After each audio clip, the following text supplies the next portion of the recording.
He told me I was insecure so many times that I started apologizing for feelings I hadn't even expressed yet. If I asked where he'd been, I was overthinking. If I noticed his phone tilted away from me, I was imagining things. If I felt uncomfortable with the way his ex still came up in conversations, I was projecting my trauma. That word, insecure, became his favorite weapon. He said it calmly, gently, like a diagnosis. And the worst part? I believed him. I met him at a time in my life when I was already questioning myself. I had just come out of a long relationship that ended quietly, without explosions, without clear villains. I promised myself I would be easier next time. Less emotional, less demanding, more chill. He seemed like the reward for that promise. He was confident without being loud. Charming in a controlled way. He listened when I spoke, or at least I thought he did. On our third date, he told me he valued honesty above everything else. That should have been comforting. Instead, it became a test I could never pass. In the beginning, everything felt balanced. He texted first. He planned dates. He introduced me to his friends early. He talked about the future casually, like it wasn't a big deal. But his ex was always there. Not physically, emotionally.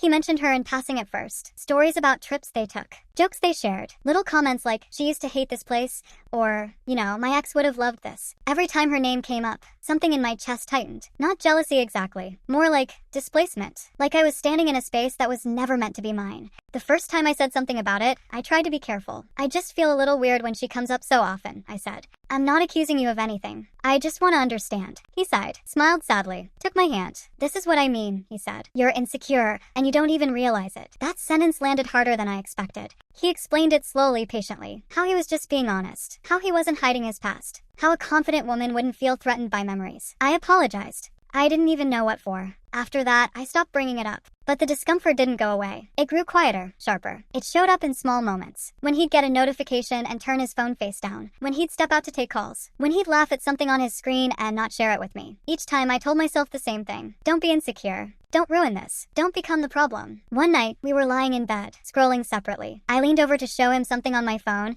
and for just a second, I saw his screen. A name flashed at the top. Her name. He locked the phone immediately. What was that? I asked, trying to sound casual. He didn't even hesitate. You saw wrong, he said. You're tired. I knew what I saw, but he said it so confidently that I questioned my own eyes. When I went quiet after that, he noticed. Hey, he said softly. Talk to me. So I did. I told him how moments like that made me feel unsure. How I didn't want to accuse him of anything, but I needed reassurance. His face changed. Not angry, not defensive, disappointed. I can't keep doing this, he said. Every relationship I've had ends because the woman can't handle her insecurities. That hurt more than yelling would have. I cried. Not because I was angry, because I felt guilty, like I was failing some invisible test of emotional maturity. I'll work on it, I said. I promise. From then on, I became hyper-aware of myself. I monitored my reactions. I filtered my words. I rehearsed conversations in my head before speaking. If something bothered me, I waited. If it still bothered me days later, I questioned whether I was being dramatic. If I finally said something, I apologized first. I might be wrong, but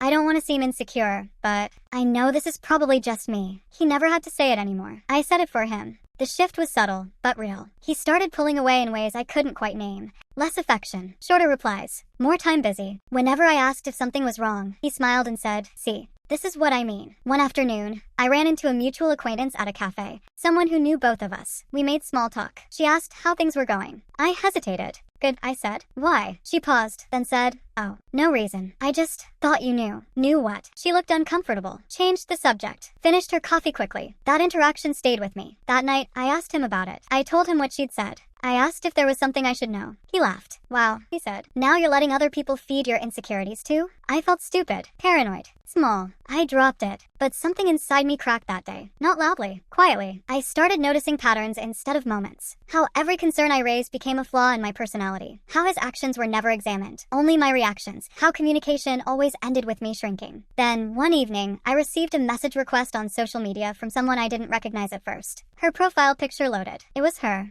His ex. My stomach dropped so hard I felt nauseous. The message was short. Hi. I'm sorry to bother you. I wasn't sure if I should reach out, but I think you deserve to know something. I stared at the screen for a long time before opening it. My hands were shaking. Every part of me wanted to ignore it, to protect the version of reality I had been forcing myself to accept. But another part of me, the part that had been silenced for months, whispered something I hadn't allowed myself to think. What if I'm not insecure? What if I've been right all along? I took a deep breath, and I replied. I stared at her message for almost 10 minutes before I answered. My thumb hovered over the screen like replying would detonate something. In a way, it did. Because once I replied, I couldn't pretend anymore that nothing was wrong. I don't know what you mean, I typed. But yes, you can tell me. She responded almost immediately, like she'd been waiting. I don't want to hurt you, she wrote. But I also don't want you thinking you're crazy like I did. That sentence made my chest tighten. We moved the conversation to text. She said it would be easier, safer.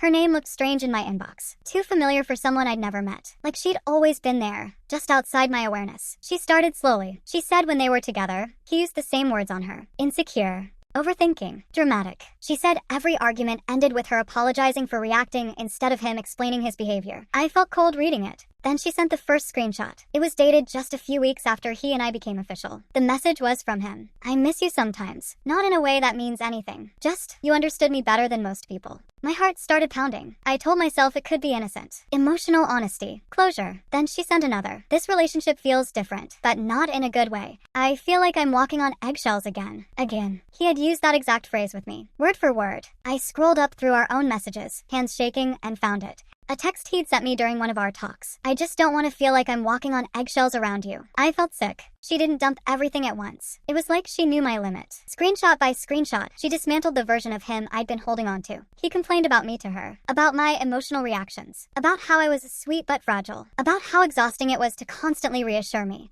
And every time she pushed back, he twisted it. You're being dramatic. This is why things didn't work between us. I thought you'd be more mature by now. Reading those words felt like watching someone else describe my relationship from outside my body. Because it wasn't just the messages. It was the tone. Calm. Reasonable. Gentle. Like he was never doing anything wrong. Like the problem was always the woman in front of him. At one point, she wrote, I'm not proud of this, but I stayed longer than I should have because he made me feel like I was broken. Like no one else would tolerate me. That's when I started crying. Not loudly, not dramatically, just quietly, sitting on the edge of my bed, bone glowing in my hands, realizing how carefully he'd been shaping me. I asked her why she was telling me now. She took a while to respond. Because I saw a picture of you two online, she said. And you looked exactly like I did. Trying to be small. Trying to be perfect. That hurt more than anything else. Later that night, he came over like nothing had changed. Kissed my forehead. Asked how my day was. I watched him differently now. Like I was seeing a magician after learning the trick. When he picked up his phone and tilted it away, my stomach didn't twist anymore. It hardened. During dinner, he complained about work. About how people misunderstood him. How he was always the reasonable one surrounded by emotionally unstable people. I listened. Quiet. Calm. He smiled and said, see, this is so much better. When you're not in your head. I nodded. Inside, I was counting. Counting lies. Counting patterns. Counting how many times he'd said the same lines to two different women and called it truth. That night, after he fell asleep, I went through my own messages with him. Slowly. Carefully. I saw things I'd missed before. How often I apologized. How rarely he did. How my boundaries were always framed as fears. How his secrecy was always framed as my insecurity. It wasn't one big betrayal. It was 1,000 small ones. The next morning, I didn't confront him. Not yet. I needed to be sure. Not because I doubted her, but because I'd been trained to doubt myself. Over the next few days, I paid attention. I stopped smoothing things over. I asked neutral questions. Why do you still talk to her? Why didn't you tell me she reached out before? His reactions were instant. Deflection. Minimization. Reversal. You're digging for problems. You're letting your anxiety control you. This is exactly what I was afraid of. I didn't argue. I just watched. And every time he followed the same script. Calm voice. Concerned expression. Subtle warning that if I kept this up, I'd ruin something good. The ex kept messaging me. Not constantly. Just enough. She sent me one last screenshot I hadn't seen yet. It was recent. Very recent. From just a week ago. I don't think she'll last, he'd written. She's already starting to show the same patterns as you. That message did something strange to me. It didn't hurt. It clarified. Because suddenly, I understood the role I was playing. Not his partner. Not his equal. His next example. I thanked her for telling me everything. She told me to be careful. Told me he was very good at sounding reasonable when confronted. I don't want revenge, she said. I just want you to trust yourself sooner than I did. That night, I sat alone in my car for a long time, engine off, staring at nothing. I wasn't angry yet. I was awake. I realized something terrifying and freeing at the same time. If I confronted him emotionally, he would win. He'd reframe it, diagnose me again, make me doubt myself all over. So I stopped planning a confrontation. I started planning an exit. I gathered screenshots. I saved messages. I wrote notes to myself about conversations, dates, exact words he used. Not because I wanted proof for him, because I needed proof for me. When he noticed me pulling back, he panicked. Not dramatically, subtly. More compliments, more affection, more reassurance. You've been so calm lately, he said one night. I feel like we're finally past your insecurities. I looked at him and thought, you have no idea what's coming. Because for the first time, I wasn't trying to prove I was enough. I was preparing to prove that he was exactly who he always claimed he wasn't.